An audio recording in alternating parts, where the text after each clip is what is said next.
Imagine breaking your leg. Not today, but 30,000 years ago. There are no hospitals, no doctors, no painkillers, no antibiotics, no ambulances coming to help. You're surrounded by freezing temperatures, dangerous predators, and a world where even a small infection could become life-threatening. It sounds like certain death. Yet, archaeologists have uncovered something remarkable. The bones of ancient humans reveal that many survived serious injuries that should have been fatal. Some lived for years after suffering broken limbs. Others survived severe wounds, and a few even lived with permanent disabilities. How was that possible? How did people with nothing but stone tools and the resources of nature manage to heal injuries long before modern medicine existed? Did they know about medicinal plants? How did they treat broken bones? And perhaps most surprisingly, did ancient humans actually care for one another when someone became injured? Today, we'll explore the fascinating world of prehistoric medicine, uncovering how our ancestors treated wounds, survived devastating injuries, and relied on cooperation to overcome one of the greatest challenges of life in the Ice Age. Let's travel back tens of thousands of years to discover how humans healed long before the first doctor ever existed. Life during the Ice Age was unforgiving. Every day brought new dangers: hunting large animals, crossing frozen rivers, making stone tools, escaping predators. Even simple daily tasks carried serious risks: a deep cut from a sharp stone, a fall while climbing rocky terrain, or a broken bone during a hunt could change someone's life in an instant. Today, many injuries are treated within hours. But for ancient humans, there was no emergency room waiting nearby. One of the greatest dangers wasn't the injury itself, it was infection. Without antibiotics, bacteria entering an open wound could spread quickly throughout the body. Even a relatively small cut had the potential to become life-threatening if it wasn't kept clean. Broken bones created another challenge. A hunter with an injured leg couldn't chase animals. Someone with a broken arm struggled to make tools, gather food, or defend themselves. In such a harsh environment, losing the ability to contribute to the group could have serious consequences. Cold weather made survival even more difficult. Freezing temperatures slowed movement, increased the body's need for energy, and made recovery far more exhausting.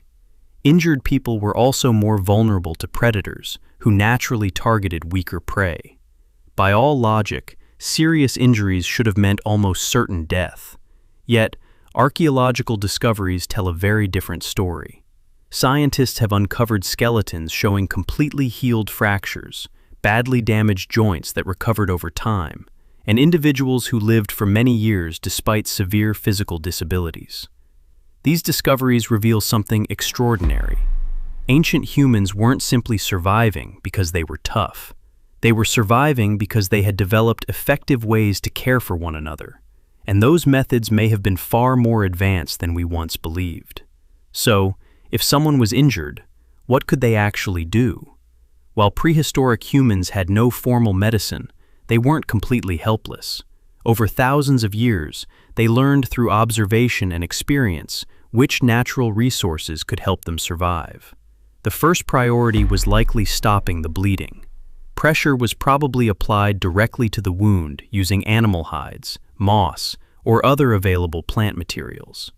Controlling blood loss was essential because excessive bleeding could quickly become fatal. Once the bleeding slowed, the next challenge was preventing infection. Researchers believe ancient humans likely rinsed wounds with clean water whenever it was available. While they didn't understand bacteria or germs, they could observe that cleaner wounds often healed better than dirty ones. Nature also provided useful materials. Sticky tree resins may have been used to seal small cuts, helping keep dirt out while protecting the wound. Some plants contained natural compounds that reduced inflammation or slowed bacterial growth. Ancient people didn't know the chemistry behind these remedies, but through generations of trial and error, they learned what seemed to work. Fire may have played an indirect role as well. Water heated over a fire was safer for cleaning than stagnant water, and smoke helped keep insects away from healing wounds. Maintaining a clean campsite also reduced the chances of contamination. Of course, not every injury could be treated successfully. Many people almost certainly died from infections that modern antibiotics could cure within days. But archaeological evidence shows that enough people recovered for these survival methods to be passed down from one generation to the next. Little by little, human knowledge grew, not through books, but through experience. Every healed wound became another lesson in survival.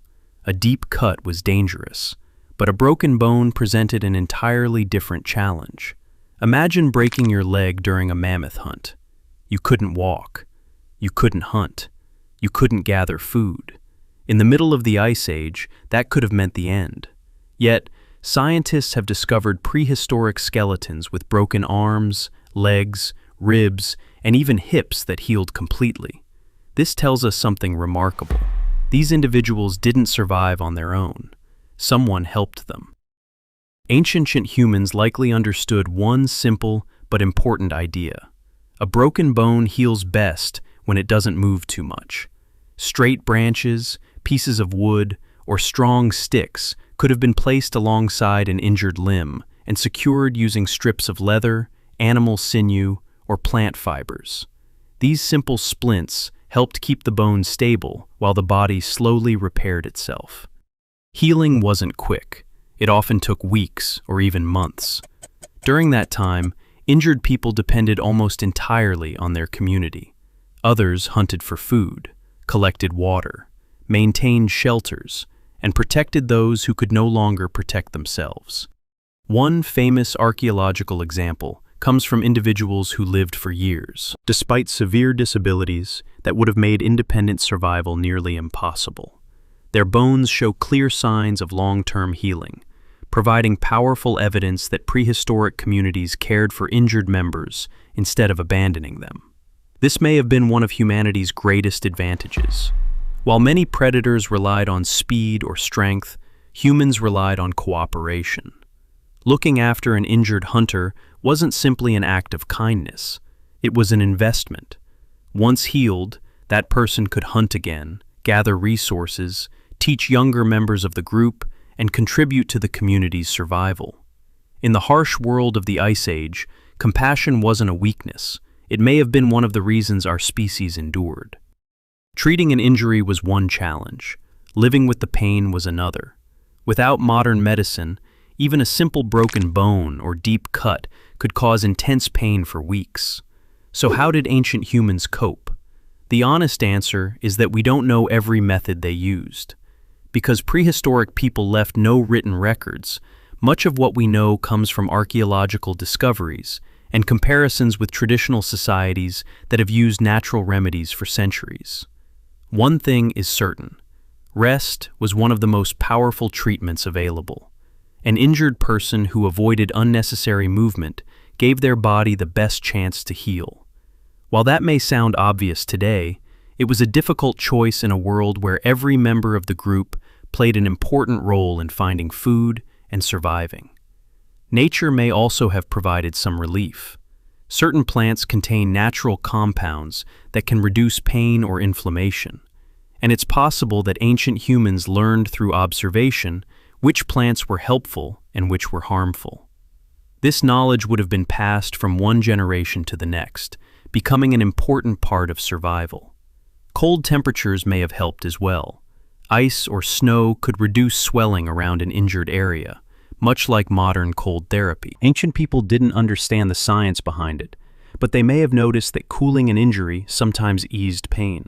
Simple bandages made from animal hides, soft plant fibers, or other natural materials could also protect wounds from dirt while allowing them to heal. None of these treatments were perfect. Many injuries remained extremely painful, and recovery was often slow. But together, these simple methods gave ancient humans a better chance of surviving in a world where every day presented new dangers. Perhaps the greatest medicine they had wasn't a plant or a tool. It was the people around them. One of the most surprising discoveries in archaeology isn't a weapon or a tool. It's a skeleton. Again and again, scientists have found the remains of ancient humans who survived injuries that would have made independent survival almost impossible. Some lived with badly healed fractures. Others lost the use of a limb. A few even survived into old age, despite severe disabilities. These people could not have survived alone.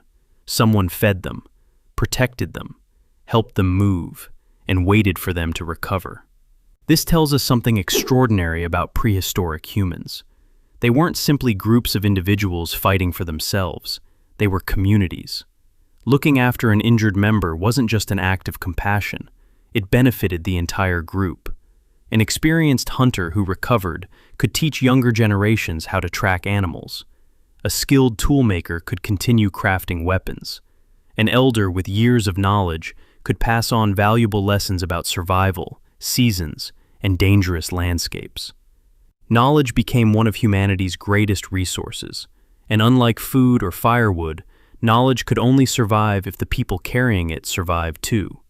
This ability to cooperate gave humans an advantage that many other animals didn't have. While predators relied on speed, claws, or sheer strength, humans relied on something even more powerful: teamwork. It's a trait that allowed small groups of prehistoric people to survive freezing winters, hunt enormous animals, adapt to changing environments, and eventually spread across nearly every corner of the planet. In many ways, caring for the injured wasn't just about saving one life. It helped strengthen the communities that would one day build civilizations. Today, it's easy to assume that modern medicine is what allows humans to survive serious injuries. But tens of thousands of years before the first hospitals, our ancestors were already finding ways to heal. They cleaned wounds with the resources around them.